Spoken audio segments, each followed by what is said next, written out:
ועכשיו לרגע שכולנו המתנו לו, אני מתכבד להזמין את ג'ודי פלדקר, חברת מסדר קנדה, ואת אורן נהרי מן הטלוויזיה הישראלית, שיראיין אותה בנושא הצלת הכתרים וכמובן האנשים בני קהילת דמשק. הראיון יהיה באנגלית. מי שזכה וקיבל אוזניות מקודם ומתקשה באנגלית, אז יוכל לשמוע תרגום סימולטני בעברית. תודה רבה. כמו שכבר ציינו, את הדקות הבאות נקדיש לשיחה עם ג'ודי פלדקר, שיחה שבה ייחשף מעט מאוד מהדרך המדהימה שעשו ספרי התורה ורוב קהילת יהודי סוריה מדמשק וערים אחרות אל החופש. גם כיום, שנים רבות אחרי האירועים ומנקודת מבטי כעיתונאי למרבה הצער, ג'ודי שומרת סוד יותר טוב מהרבה מאוד אנשי ביון ישראלים. השיחה, כפי שציינו, תתנהל באנגלית, ולרשותכם תרגום סימולטני. So, what I said briefly, good evening, Judy Feldkar. A pleasure and an honor talking to you again. I interviewed her this afternoon for Ro'im Olam. And in the introduction, I promised the audience, reluctantly I must say, that they will be disappointed.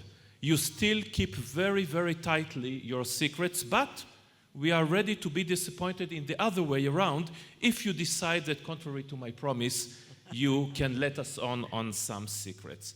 So we'll decide, first of all, we are in a temple for books, celebrating the Torah books, and your connection with the Jewish community in Syria also started with books. Tell us about it. It was very interesting.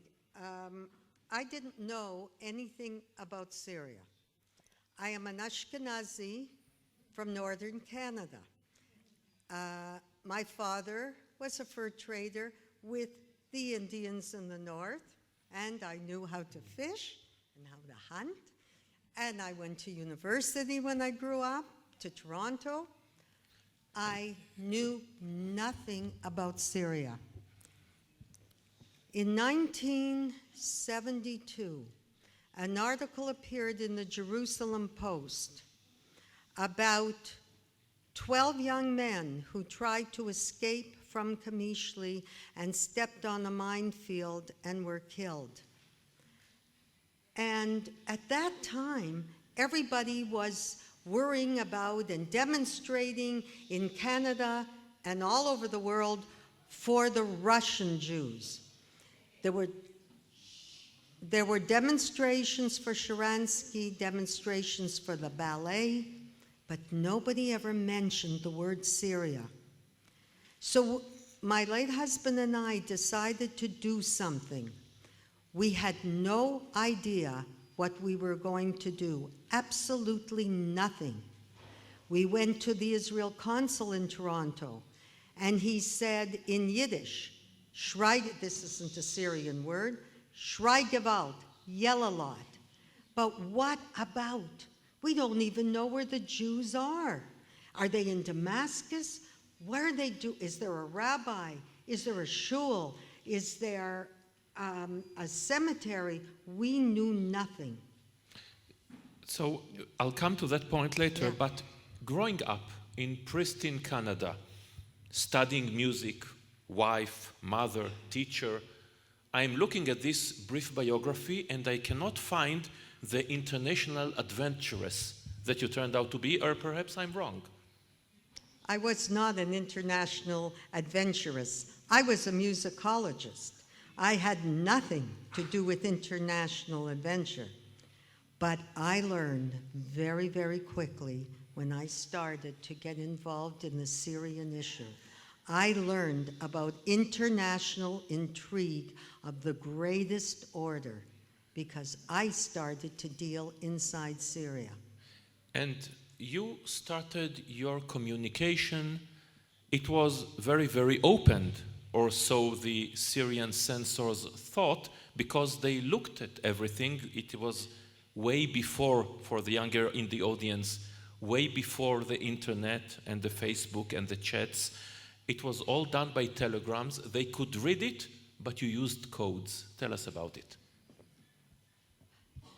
We knew that we could never send a letter to Syria to find out what was happening. And those of you who came from Syria in the 40s and the 50s know about the restrictions without letters, without telephones, with the restrictions of the travel from more than 3 kilometers from their homes. So we decided, how could we get to the Syrian Jews? There was something that nobody who's young in this audience knows anything about, and that's the telegram. We started to send a telegram into Damascus. But before we did that, we did one thing, the one and only phone call that ever was made to Syria. We decided to call Damascus. I didn't know a name of a rabbi. We didn't know if there was a school. We put a call through with a man who spoke 7 languages. And when we got through to Damascus, the Damascus operator said, the Jewish community is incognito, and the lines went dead. They closed the lines from Syria to Canada for 3 weeks. If you can imagine that, not one phone call was allowed from Canada into Syria. And just about the time that we were going to give up, we did one more phone call. And we got through to a woman, but she wasn't home. We found out that she worked for the Mukhabarat. But her husband was home. And I tell you, ladies and gentlemen, if we ever gave a man a heart attack, it was this man on the phone. We said to him, do you know the name of a rabbi, a school, a cemetery, the head of an education system? Give us a name and give us a phone number. And the man said very, very quickly, Rabbi Abraham Hamra, Ekol Ben Maimon, and he gave the phone number and the lines went dead. And that was the first name that we had in Syria. Now, what to do with it? We decided we'll send him an email. I'm sorry, not an email. I'm back now into the 21st century. Forget it. I'm now in 1972. And we send him a telegram, and we prepay a $5 Canadian, not American, $5 Canadian response. And we say to him, do you need any religious books? Now, I have to tell you, we never expected an answer. 10 days later comes an answer. Please send the following books. The first opening on a telegram system from 1948 into Damascus in 1972. Please send the following books. And I start to go shopping, and I buy the books. But I was careful and smart enough, even in those days, to figure out that if the book is printed in Israel, I'm going to cut the covers. So I cut the front pages out, I cut the bindings, and we wrote inside the books, best wishes to the Jewish community of Damascus, Syria, from the Jewish community of Canada, and we sent them airmail. And a miracle happened. An answer came back. We have the following books. Please send the Gemara. Please send Tefillin. Please send this. And that was the beginning of the communication with Damascus, which later went to Kamishli and a correspondence into Aleppo. And where did you find, what was about the code? How did you cannot communicate with him. You have to find a way to transmit your inner thoughts that he will understand, but the censor will not. When we started also to get into Aleppo, I had read a book by an expert on the Marranos of Spain. And in this book, it talked about how the Marranos of Spain were communicating with codes of the Psalms. So what I did is I bought in French the Bible, and I found a line from the Psalms that's peace be within your homes, and stuck it inside one of the books, because I figured that if he got the box of the books, and if Jacques Sasson in Aleppo got the box of the books, then they would answer me the next line in the telegram. Then I would know the books came to Syria. And the most amazing thing happened. The name would come, the address would come in the telegram, and then came the next line of the psalm. So just like the Marranos in Spain, the lines were coming back and forth in the telegrams. That's how we knew we got the books. One day, the Syrians picked that up, called in the rabbis in Khaleb and said, what does this mean? What are these lines? What is she sending you? And then I stopped the Psalms completely.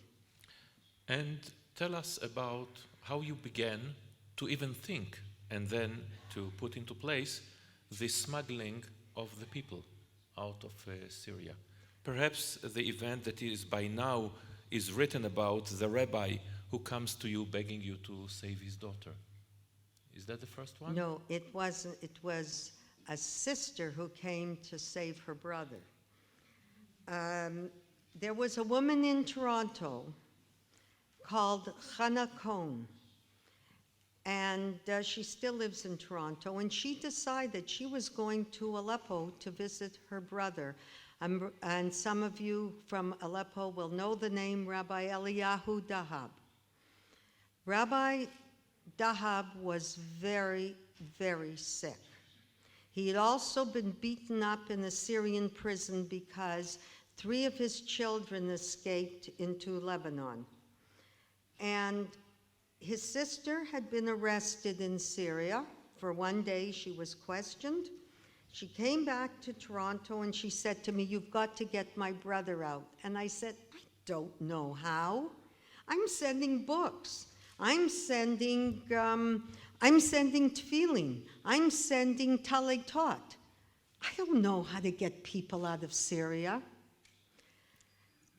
Then it took me a year and a half, and it occurred to me that I could buy him for money. And I started to negotiate with the Mukhabarat to see would they let him go to Toronto for medical treatment. After all, he's sick.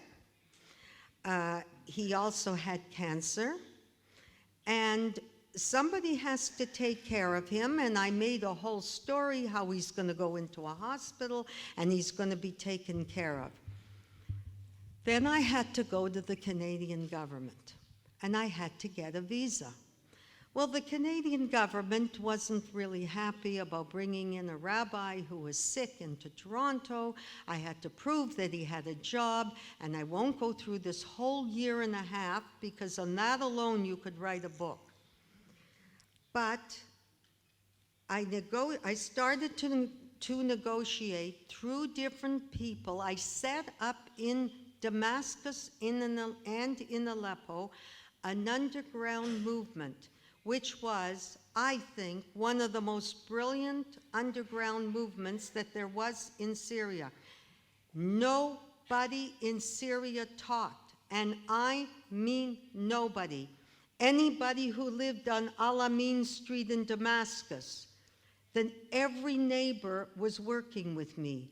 Everybody who was living near the church, the French church in Damascus, anybody who was living in Khaleb, in Jamilia, everybody was working with me, but nobody knew that the next door neighbor was doing it. I also had Christians, I also had Muslims, and I also had the Mukhabarat. And I started to pay. And I raised every dollar in Canada by word of mouth. No organizations, no publicity. This was one of the best secrets in the Jewish world. And slowly, after I went back and forth and back to Ottawa and met with the ministers, please, one Jew into this country, one Jew. But I don't want him to come in on a visa. I want a minister's permit given by the Minister of Foreign Affairs. Do you think I didn't get it? Of course I got it. I don't walk out of an office unless I get what I want. And Rabbi Dahab came to Toronto, but just before he was to leave Syria, the Syrians changed the airline. He was supposed to come on KLM. They changed it to Lufthansa so that he would have nothing to eat on that plane, nothing to drink. He was kasher and nothing to eat. And this man came into Toronto. He was so sick. I cannot describe to you. When he came to Toronto, and I tell you this story a little longer than any other, he was taken to the Mount Sinai Hospital in Toronto, and there was a doctor there and a nurse. And the nurse was from Israel. And she said to him, Brachim Habayim, and the rabbi fell apart, crying on the floor in the hospital. Then he had a dream. He said, all my life, I wanted to go to Israel and have a cup of tea with my mother, who is 97 years old. He hadn't seen her since 1947. So the doctors helped him. They built him up. He was going to die anyway. We sent him to Israel. He had his tea with his mother. I saw him the day before he died, on Erev Tisha B'Av, and he said to me in his daughter's house in Cholon, Judy, I have a daughter. You've got to get my daughter out. You have to get Olga out. She's alone. That was the beginning of the ransoming of people. And Olga lives here in Bat Yam, and she's about to become a grandmother. And I took her to Toronto when she was 19 years old. There is, in this remarkable story, we are talking about buying Jews, buying people. It brings us back, in a way, to the days of Kastner, of the Holocaust, or to the Soviet Jewry. You are buying people, and sometimes you cannot bring all of them out, because and families are torn apart. That's right. They were torn apart, and I was tearing the families apart. And I have to tell you, I am very sad about it, but very practical about it. Parents, I want to make one thing clear right in terms of your question. I never, ever once contacted a Jew in Syria, not once. They had to find me. And they had tried every way to get out of Syria, every way. Some people were very successful. Some people went on escape routes with the intelligence here in Israel. Some people managed to get themselves out into the United States.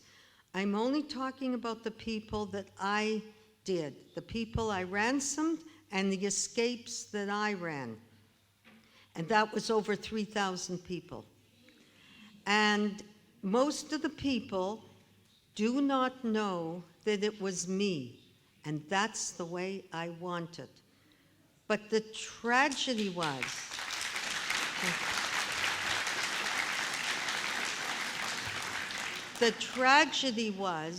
that when a family wanted to get out their children, and apropos to your question, Oren, I could get one passport.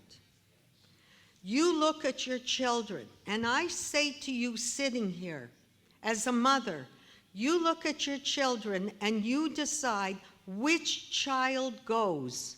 and you've got 10 or 12 hours. It's just like the Shoah, where the parents were throwing their children off the trains. And this is what was happening secretly in Syria. Take one child. Take 2 of my children. They didn't know if they were going to see them again. And some were here in Boys Town in Jerusalem. Some were in the States. Some were in Canada. Secretly, quietly, with no publicity, these children slowly came to Israel. And then after a while, I could get out one parent. And I have to tell you, there were stories where, I give you one, where a mother from Syria, from Damascus, came with a child to New York. I got her out. The little boy had cancer, and he needed treatment in New York. And left behind were 2 more children. And she got pregnant in New York, and she wanted to go back to Syria. It took me 2 years, 2.5 years, to get her other 2 children out, and she kept saying to me on the phone, Judy, I'm going back to Damascus. My son is going to be bar mitzvah in Damascus, and his parents aren't going to be there. And I used to say to her, go talk to Mualim. He was the head in the United Nations for Syria. Talk to him. And I used to try to get extra time and extra time and extra time. And then one Sunday afternoon, I called her and I said, Shafika, what are you doing this afternoon? And she said, nothing, I'm home. Oh, Judy, my son, I have to see my children. I said to her, you know what, there's a present for you at Kennedy Airport, but it's a present for your little boy who was really sick in New York. There's a present for him. Go to the airport and get the present. She goes to the airport, and who comes off the plane? The 2 little kids. Now, that was how I worked. I never talked, it was done, and there was no story. She knew, I knew. She had a party in Brooklyn for her kids. They're married and they've got children now. But I don't see them. It's over. They're free, and that's the end of the story. You tried to be as tight as operation as can be. We talked this afternoon. You told me you knew, your late husband knew, the beginning of the story, and you had one best friend who knew, but was there a moment when you feared that the operation is maybe compromised because Jews are coming out of Syria? I mean, there are thousands of them. One of them might talk. I wasn't worried so much about the Jews from Syria talking because, first of all, none of them ever saw me. I might go, let's say, to Brooklyn once in a while when I had to hear a certain story. How did it work with the smuggler? How did it work? Was that smuggler good? Because I used to have to check them over and over and over again. How did it work with the Mukhabarat? Who took the money? Who had the money? How much did I have to pay here? How much was paid here? So I would have to ask them certain questions, but I never really saw the people, and I didn't want the people to see me because you know what happens. You get to Brooklyn from Damascus, and the first thing you do is you call home and say, hey, mother, guess what she looks like, you know? So I didn't go, and I didn't see them, but, and there were buts. There were people who talked.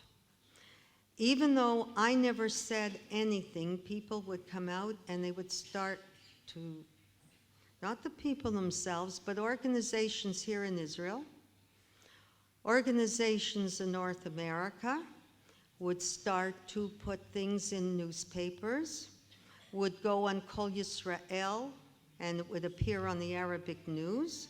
My name appeared a couple of times on the Arabic news on radio. And so what I had to do is I stopped. And I waited several months before I started to do anything else again. I don't know what was the seichel behind this.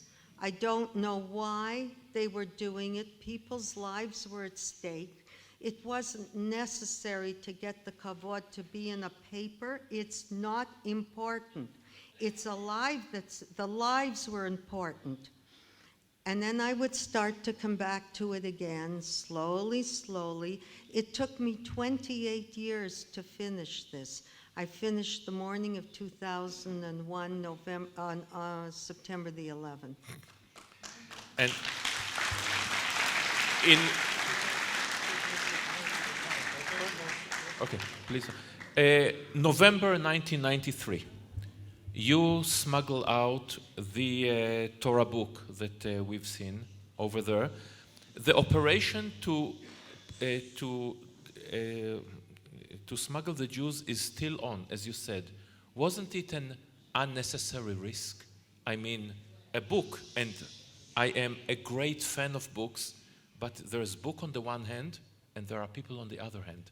Or you understood from those people the tremendous importance of those Torah books for them? I heard about the Keteri for the first time here in the National Museum. My husband and I went on a tour and we saw the Chaleb Keteri that was being restored. And the curator was on the last, the restorer was on the last page. And the head of the Middle East department here in the museum said to me, you know, there might be a Damascus Keteri, but I said, where is it? She said, I don't know. It hasn't been seen for 500 years. We think it's in some place in Damascus. Where in Damascus?